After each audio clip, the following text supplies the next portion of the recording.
사랑하는 성도 여러분, 한 주간도 주 안에서 평안하셨습니까? 오늘 8월 31일 주일 예배에 동참해 주신 모든 분들께 진심 어린 감사를 드립니다. 오늘은 창세기 12장 1절 이하의 5절 말씀으로 하나님의 열정만이 낭패의 인생을 이루어 주십니다 라는 말씀의 제목으로 말씀을 전하려고 합니다. 우리가 어떤 일에 실패했을 때 흔히 쓰는 말이 있습니다. 낭패를 당했다, 낭패를 보았다는 말입니다. 이 말은 분명히 좋지 못한 일에 사용되어지는 말입니다. 그러나 진짜 낭패라는 의미는 무엇인가? 보통은 실패와 실망의 의미로 사용되지만 사실은 좋은 일에 사용되어지는 말이라고 합니다. 원래 이 낭패라는 말의 뜻은 중국의 전설의 짐승이라고 합니다. 그래서 낭은 앞다리만 있고 뒷다리가 없다는 뜻이고 패는 뒷다리만 있고 앞다리가 없다는 뜻이라고 합니다. 그리고 또한 낭은 힘이 세고 강하지만 머리가 없고 패는 순하지만 지능이 뛰어나다는 뜻이라고 합니다. 그래서 낭패를 당했다는 이 말이 중국에서는 부족함과 부족함이 만나서 서로 협력과 조화를 이룬다는 의미로 좋은 말로 쓰여진다는 거예요. 그런데 우리는 이 낭패라는 말을 당연히 협력이 안 되는 것으로 전제하면서 사용되어진다는 말입니다. 또 낭패를 당했다는 이 말을 되는 일이 하나도 없다라는 뜻으로 쓴다는 겁니다. 이렇게 우리가 사용하는 말들에 대해서 그 뜻과 의미를 바로 알지 못하고 사용하고 인용하는 경우들이 종종 많지요. 바로 이 중에 낭패를 당했다는 이 말도 하나입니다. 그러므로 낭과 패는 서로의 부족한 것을 협력하는 것이 굉장히 당연하지요. 성경적 의미로 봤을 때 고린도서 12장 12절 이하의 말씀에 보면 몸은 하나인데 지체는 여러이기에 교회는 한 성령을 받아서 한 몸이 되었기 때문에 서로 다른 지체가 서로 세우는 일을 하는 것은 한 몸이기 때문에 당연한 일과 같은 의미로 사용될 수 있습니다. 그렇기 때문에 바로 부족한 낭과 패가 만나야 되는 것이 바로 전설적인 이야기를 인용해서 한 일이지만 교회라는 것입니다.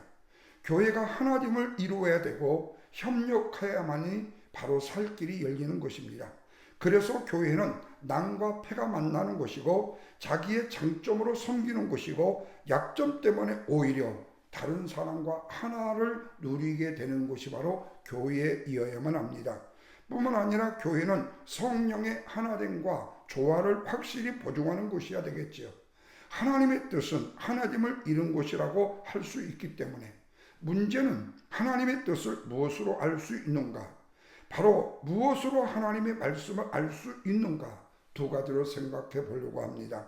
첫째는 하나님의 마음을 알아야 된다는 말씀입니다. 그런데 창조된 인간이란 동물이 하나님의 말씀을 아는 일과 하나님의 마음을 아는 일에 있어서 성공했을까요? 실패하고 말았습니다. 그것은 바로 에덴 동산에서 아담과 하와가 사단의 꾀임에 빠짐으로 인해서 하나님의 말씀을 애곡해 버렸기 때문에 그래요. 원래 하나님의 말씀은 입체적이고 살아있는 말씀인 것을 믿으시죠? 그런데 아담과 하와는 하나님의 말씀을 평균적이고 단적인 것으로 보고 해석하여 왜곡을 했다는 말입니다. 예를 들면 선악과를 먹으면 죽는다는 말씀을 선악과를 먹으면 죽을 수도 있고 안 죽을 수도 있다. 죽을까 하노라고 왜곡을 한 거지요. 그러나 하나님의 말씀은 단순히 평면에만 갇혀 있는 것이 아니라 유기적이고 통전적인 것입니다. 그러므로 우리가 하나님의 말씀 성경을 읽을 때에 선결이 되어야 될 점은 뭐냐? 창조하신 구조를 따라 본질과 원리에서부터 시작이 된다는 겁니다. 그러면 성경이 말하고 있는 본질과 원리는 무엇일까요? 그것이 바로 하나님께서 창조하신 구조인 것입니다. 이 말을 다른 말로 말하면 하나님께서 인간을 창조하실 때 어떻게 만드셨죠? 하나님의 형상대로 만드셨다고 말씀해요. 그러나 하나님의 형상대로 만들어졌던 존재라고 할지라도 인간이 하나님이 될 수는 없는 것입니다. 언제든지 하나님이 필요한 존재가 하나님으로 지음을 받은 피조물인 하나님의 형상을 닮은 인간의 모습인 것입니다. 이 말을 하나님의 말씀에 대해서 믿음으로 순종해야 될 존재가 바로 우리의 인간이라는 말씀입니다. 그런데 오늘 본문의 믿음의 조상 아브라함에 대해서 우리는 단순하게 이 아브라함이 하나님의 말씀을 믿고 순종했기 때문에 복을 받았다고 말한다는 거예요. 물론 그것과 전혀 다른 것은 아닙니다. 그러나 본문의 의미는 조금 달라요. 이유는 뭐냐? 본래 인간의 마음에는 하나님의 마음이 있을 수가 없기 때문입니다. 다시 말하면 낭이 없다는 거예요. 앞다리만 있고 뒷다리가 없고 힘은 강하지만 좋은 머리가 없다는 말씀이 됩니다. 다시 말하면 하나님의 말씀에 온전히 순종하는 사람은 이 세상에 존재할 수 없다는 말씀이에요. 그러므로 이 말씀을 아브라함이 하나님의 말씀에 순종했기 때문에 복을 받았다고만 말씀을 드린다면 온전한 믿음을 갖지 못한 사람들은 내가 하나님께 복을 받지 못한 것은 순종하지 않았기 때문이라고 스스로 자조적인 마음을 가지게 된다는 것입니다. 그래서 믿음으로 순종해서 복을 받자라는 이 말의 의도는 좋지만 진정한 하나님의 마음과 뜻은 전해질 수가 없는 것입니다. 이 말은 낭이라는 존재는 패가 없이는 이룰 수가 없다는 말과 같습니다. 그래서 내가 하나님의 말씀 속으로 들어갈 때 우리가 먼저 보아야 될 바벨론 사건이 있습니다. 다시 말하면 바벨탑 사건이 있습니다. 하나님께서 바벨탑 사건을 보시고 마음 아프셨다고 했어요. 그렇다면 이 말씀의 의미를 볼 때 하나님께서 아브라함을 창세기 12장 1절 이하에서 한 번 부르신 것이 아니에요. 하나님은 아브라함에게 여러 번 부름을 부르셨습니다. 근데 그 하나님께서 아브라함을 부르신 목적은 뭐냐? 바로 복을 주시려는 강력한 마음 때문이었습니다. 그러나 아브라함이 가나안으로 가라는 명령을 지체하면서 아버지와 함께 하란에 머물게 됩니다. 그러면서 하나님께서는 아브라함에게 복을 주시고 복의 근원이 되게 하셨다고 말씀해요. 다른 말로 말하면 아브라함이 복을 받은 것은 아브라함이 온전히 말씀에 순종했기 때문에 복을 받은 것이 아니라 하나님의 은혜에 낭과 패가 합력하여 이루어 복을 받았다는 말씀입니다. 다시 말하면 아브라함에게 약속하신 하나님의 언약을 하나님이 즉시에 이루셨다는 말씀이에요. 그러므로 하나님의 강력한 의지로 부름을 받은 우리들이 마땅히 하나님의 말씀에 순종해야 되는 것은 팩트지요. 사실이지만 때로는 온전히 순종을 하지 못했다 할지라도 하나님은 우리에게 약속하신 것을 그대로 이루려 하신다는 거예요. 즉 하나님께서는 낭이 많은 우리에게 은혜를 더하여 주셔서 형편없는 우리를 인도하셔서 복을 주시고 복의 근원이 되게 하신다는 말씀입니다. 전적인 하나님의 열정과 열심에 의해서예요. 그러므로 우리는 마땅히 하나님의 은혜에 감사해야 되고 더욱이 하나님을 의지하고 하나님을 높이고 찬양할 수밖에 없는 거죠. 그 이유는 세상이 변하지 않는 것은 오직 하나님과 하나님의 약속과 하나님 말씀뿐이기 때문에 그렇습니다. 그래서 성경은 믿음의 조상 아브라함을 우리의 완전한 믿음의 모델로 세우기보다는 신실하신 하나님, 낭과 패의 주인이신 하나님을 높이기를 원하신다는 말씀이에요. 물론 믿음의 조상이신 아브라함도 훌륭한 사람이면 틀림이 없습니다. 그러나 아브라함도 인간이기 때문에 연약한 부분도 성경에서 많이 찾아볼 수 있죠. 흔들리는 믿음의 때도 있었어요. 이렇듯이 가끔 우리도 아브라함이 낭패가 없는 모델로 삼기 위해서 그를 포장하여 높이려고 하는 태도는 버려야 된다는 거죠. 그러나 하나님은 오늘 말씀에서 하나님께서 그것을 단호하게 거절하시고 아브라함의 약한 점을 그대로 드러내시면서 낭과 패가 있는 존재로 나타나게 하신다. 왜냐하면 우리들도 아브라함같이 때로 신실할 때도 있고 연약함도 있기 때문에 그래요. 그래서 두 번째로 하나님께서는 당신이 연약한 우리의 낭이 있는 우리에게 패로 약속해 주신다. 다시 말하면 약속하신 것은 반드시 이루신다라는 사실을 기억하셔야 돼요. 여러분 본문 1절 이하의 말씀에 보면 하나님께서 아브라함에게 너는 고향 본토 친척 아비집을 떠나라고 말씀해요. 내가 지시할 땅으로 가라. 그러면 내가 너로 큰 민족을 이루고 너한테 복을 주어서 내 이름을 창대케 하리라. 하나님께서 아브라함의 미래를 약속해 주셔요. 뭐라고요? 내가 말한 대로 본토 친척 아비집을 떠나 내가 지시할 땅으로 가게 되면 너는 큰 민족을 이루고 내게 복을 주어서 네 이름까지 창대하게 하리라고 말씀합니다. 그런데 4절 말씀해 보면 말씀을 따라갔다라고 말씀했어요. 여러분, 이 말씀에서 우리는 아브라함을 믿음의 조상이라고 말을 하지요. 그러나 창세기 11장 31절에서 12장 1절에서 5절까지 말씀에는 엄청난 강적이 있다라는 사실을 이해하지 못한 결과로 인해서 아브라함을 보는 경우가 많다는 거예요. 먼저 말씀을 드리고 싶은 것은 하나님이 아브라함을 부르신 것은 창세기 12장 1절에서가 처음이 아닙니다. 실제로 창세기 11장에서 하나님이 아브라함의 부르심에 대한 말씀이 나오지 않고 12장 본문 1절에서 나오지만 사실은 이전부터 하나님은 수없이 아브라함을 부르셨다고 추론해 볼 수가 있어요. 왜냐하면 아브라함의 아버지 데라가 평생 우상을 만들어서 생계를 유지한 사람입니다. 또한 아브라함은 우상을 만들어 파는 아버지가 번 돈으로 산 사람입니다. 그 가족이요.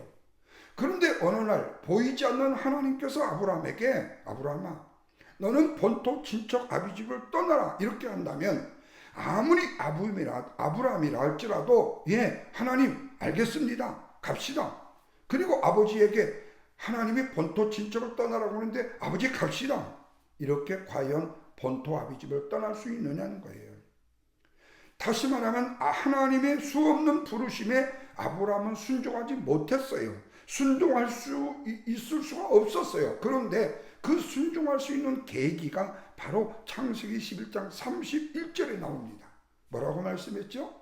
아버지 데라가 어디에서 죽었다? 하란에서 죽었다.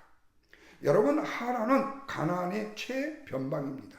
다시 말하면 이방 땅에서 하나님이 가라고 하는 가나안에서 가장 가까운 땅이에요. 다시 말하면 그들이 이쪽에서 여기까지 이사를 왔는지는 모르지만 가장 가까운 데. 근데 이곳에서 데라. 근데 데라라는 아버지의 이름의 뜻이 뭐냐? 지연시키다라는 말씀의 뜻입니다. 다시 말하면 아브라함은 아버지 데라가 죽은 후 4절에서 진짜로 본토 친척 아비집인 하란을 떠날 수 있었다라는 말씀이 됩니다. 그렇다면 여기서 아브라함이 본토 친척 아비집을 떠나게 된 것도 아브라함의 인간적인 믿음의 결단이 아니라 하나님의 끊임없는 부르심과 하나님의 열심에 아브라함이 순종할 수밖에 없었다는 뜻으로 해석할 수밖에 없어요. 그렇다면 아브라함도 낭과 패를 가진 분명한 인생이라는 사실이에요. 다시 말하면 우리의 인간보다도 뛰어난 사람이 아니고 우리보다도 더 훌륭한 사람이라고 말할 수 있을지 몰라도 하나님의 편에서 봤을 때 아브라함이나 우리나 거의 똑같다. 이런 면에서 하나님께서 2절과 3절에 아브라함에게 하신 약속이 뭐죠? 그 약속, 그 축복이 아브라함이 먼저 순종하여 이루어진 것이 아니라 하나님이 아브라함에게 약속해 주신 것을 아브라함이 즉시에 이루지 못하고 나중에 이루었다 할지라도 하나님은 그 약속을 이루어 주셨다라는 사실이에요. 즉 아브라함의 낭과 패 인생에도 하나님은 합력하여 선을 이루신다는 사실을 강하게 우리에게 말씀하고 계신다는 사실입니다. 그렇기 때문에 하나님은 낭과 패가 많은 아브라함, 실수하고 때로는 넘어지는 아브라함이라는 인간을 믿지 말고 오직 신실하신 하나님과 하나님의 약속만을 믿고 따르라고 말씀하고 있는 거예요. 그런데 하나님은 지금도 우리를 부르셔서 저와 여러분은 하나님의 백성으로 삼으시고 우리를 인도하신다는 거예요. 또한 저와 여러분을 부르셔서 인도하시는 과정 가운데 우리에게 약속해 주신 것도 아브라함에게 이루어 주듯이 우리에게도 이루어 주신다는 말씀입니다. 뿐만 아니라 하나님께서 아브라함처럼 흔들리고 의심할 수밖에 없는 우리에게도 때를 따라서 부족과 부족이 만나게 되는 은혜를 내려주셔서 끝까지 우리를 붙잡아 세워주신다라고 말씀하고 있는 거예요. 그래서 우리는 하나님께만 감사하고 그분만 찬양할 수 있어야 되겠지요. 또한 우리는 그 말씀을 통해서 하나님의 말씀을 우리의 마음속에 받아야 되고 하나님의 마음의 열정을 우리가 알아야 되겠지요. 문제는 이것이 우리에게 굉장히 당연한 것 같은데 우리는 종종 현실에 급급하여 하나님의 뜻과 마음에 관계없이 내 이해력과 내 이익 유무에 따라서 받아들이지 않는다는 거예요. 물론 어느 면에서는 우리의 살아가는 현실 속에서 말씀이 적용되어 줄 수 있어야 되지만 그렇지 못한 경우도 많지요. 모든 현실을 다 외면할 수는 없기 때문에. 그러나 본질적으로 중요한 것은 뭐냐? 하나님의 약속이 왜곡되는 위험 속에 들어가서는 안 된다는 거예요. 말씀의 본질이 우선돼야 되는 겁니다. 그래서 훌륭한 아브라함이지만은 하나님의 열심이 아브라함을 세우셨지 아브라함의 믿음의 순종이 아브라함이 아브라함 되게 한 것이 아니라는 말씀을 드리고 싶은 거예요. 그렇다고 우리의 인간의 열정과 열심을 무시하고자 하는 말이 아니에요. 본질을 먼저 우선시해야 된다는 거예요. 문제는 바로 성경이 우리의 좋은 생각이나 사상을 펴기 위한 것으로 우리에게 기록된 것이 아니고 하나님께서 인간에게 주시고자 하는 하나님의 뜻을 우리에게 말씀해 주셨기 때문에 그래요. 그래서 우리는 성경을 통해서 하나님의 뜻과 의도를 먼저 알고 읽어야 되겠죠. 그리고 그 말씀에 따라 순종해야 됩니다. 우리의 약한 난과 패를 해결을 받기 위해서 말입니다. 그래서 우리는 흔히 기독교를 은혜의 종교라고 말하죠. 그래서 우리의 구원은 전적으로 하나님의 은혜로 말미암아 주어진 것이기에 우리의 인간의 노력이나 공로는 단 1%도 개입되지 않는 하나님의 100%의 선물이라는 거죠. 그래서 하나님의 은혜라는 것은 인간이 갚을 수 없는 것이 하나님의 은혜예요. 뿐만 아니라 하나님의 구원이라는 은혜가 우리가 느끼고 알고 있는 것보다 훨씬 더 크고 훨씬 더 놀랍고 훨씬 더 굉장하다는 거예요. 그런데 오늘날 많은 사람들이 심지어는 신앙인들마저도 하나님의 은혜를 받으려면 인간의 노력이나 열심의 여부에 따라서 하나님의 은혜의 양이 달라진다라고 착각할 때가 많다는 거예요. 여기서 다시 말씀드립니다. 열정과 열심을 내지 말라는 말씀이 아니에요. 하나님의 은혜를 내가 받아서 내 안에 하나님의 영광을 위해서 내가 헌신하고 봉사하고 싶은 열정을 먼저 내야 되는 것이지, 내가 어떤 이익을 얻기 위해서, 하나님의 은혜를 받기 위해서, 하나님의 축복을 받기 위해서, 하나님의 기도의 응답을 받기 위해서 내가 노력이나 열심으로 되는 것은 아니라는 거예요. 이것이 자칫 잘못 하나님의 은혜를 제한시키거나 하나님의 은혜의 통로를 좁게 만들 수 있는 위험성이 있기 때문에 그래요. 그래서 지나친 신비주의, 이런 신비주의는 우리는 배격해야죠. 인간 중심의 열심과 헌신적인 종교적인 회개가 지나치게 자기 이 선동으로 지나치게 강조되다 보면 폭포수 같이 이 내려지는 하나님의 열정의 은혜를요, 조그마한 작은 분수로 만들어 버릴 수 있는 가능성이 많기 때문에, 물론 하나님 앞에 열심히 기도하는 사람, 경건한 사람에게 은혜도 부어주시는 것도 틀림이 없어요. 그러나 하나님의 은혜가 그 안에서만 국한된다면 폭포가 아닌 분수로 바뀔 수 있다는 사실이에요. 뿐만 아니라 우리의 구원에 대한 문제도 심각한 일이 일어날 수 있는 일이 되기도 한다는 겁니다. 여러분 알다시피 분수는요, 폭포에 비해서요, 품어져 나오는 물의 양이 적을 뿐만 아니라 저는 전기가 끊어지거나 모로가 망가지게 되면요, 또 수온이 고갈되게 되면요, 분수는 더 이상 물을 뽑아내지 않습니다. 똑같습니다. 하나님의 은혜가 인간의 열심과 노력에 의해서 제한받는 영역이 되다 보면 하나님의 은혜는 폭포수처럼 우리에게 부어질 수 없기 때문에 드리는 말씀이에요. 근데 오늘날 대부분의 신앙들말고도 기도 많이 했냐? 기도 잘했냐? 예배 잘 드렸냐? 물론 예배 잘 드려야 되고 기도도 많이 해야 되는 거 틀림이 없어요. 그런데 문제는 잘했는가 못했는가에 관심이 많다는 거예요. 하나님은 우리가 잘 못했어도 잘했어도 쌤띵으로 보신다는 거예요. 우리가 예배를 잘 드려 못했어도 우리를 사랑하시는 하나님의 사랑에는 변함이 없어요. 문제는 하나님의 말씀을 통해서 내가 지금 살아있느냐 죽어 있느냐, 그리고 하나님의 말씀이 내 마음 안에 울림이 있느냐 없느냐, 이걸 보고 느껴야 된다는 겁니다.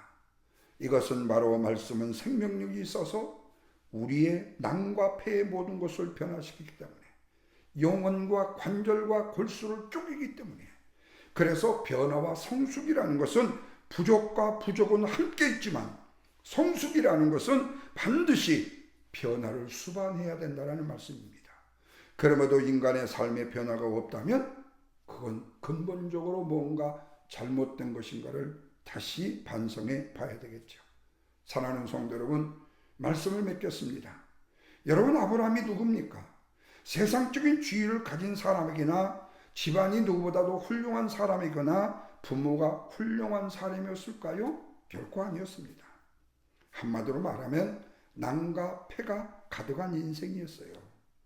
우리말로 말하면 어쩌면 하나님의 부르심과 하나님의 열정과 열심이 없으셨다면 낭패로 끝날 수밖에 없는 인생이었다는 거예요. 이렇듯이 오늘 우리도 하나님의 부르심과 하나님이 우리에게 주신 축복을 이루어 주시지 아니하면 오늘 우리의 인간의 열정과 열심으로 우리 인생도 낭과 패의 인생으로 끝날 수밖에 없는 인생이겠죠.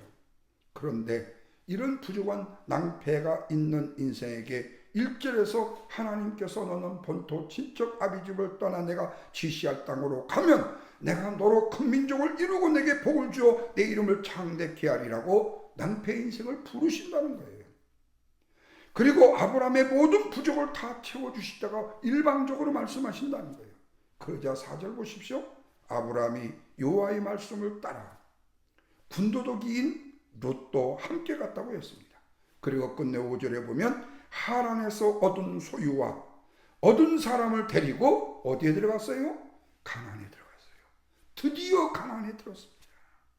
이것을 몇 년의 서울이라고 다 단정을 지어 말씀을 드릴 수는 없지만 그 과정 속에 하나님의 끊임없는 아브라함을 향한 부르심, 하나님의 뜨거운 열정이 아브라함을 통해서 이루시고자 하는 하나님의 그 놀라운 언약의 축복을 그들에게 부어주시려고 하나님의 열정을 퍼부으셨다는 거예요.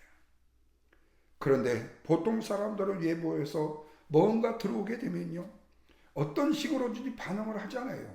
싫든 좋든요. 그러다가 그 반응이요, 만약 파동으로 이어지고 그 파동에 의해서 뭐가 움직이죠? 사람들이 움직이게 돼요. 어떤 사람이 깊은 은혜를 받고 하나님을 만나는 주의 축복을 누려서 신앙의 간증을 했을 때 그 옆에 있는 사람들이 진동이 느껴져요.